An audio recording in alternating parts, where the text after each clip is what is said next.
And when it comes to anxiety is another aspect of emotional eating.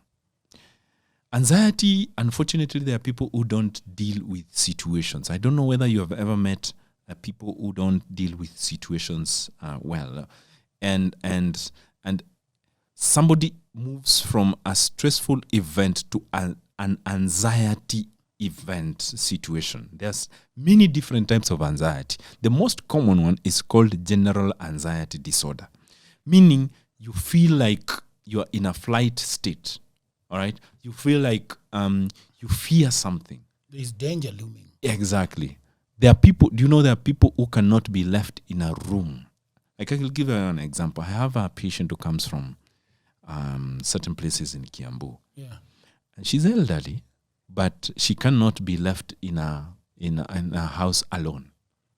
Because she fears that she's not good enough to be in the house. She fears that something might happen. She fears that, and there's no specific reason as to why she's scared. And what does that do?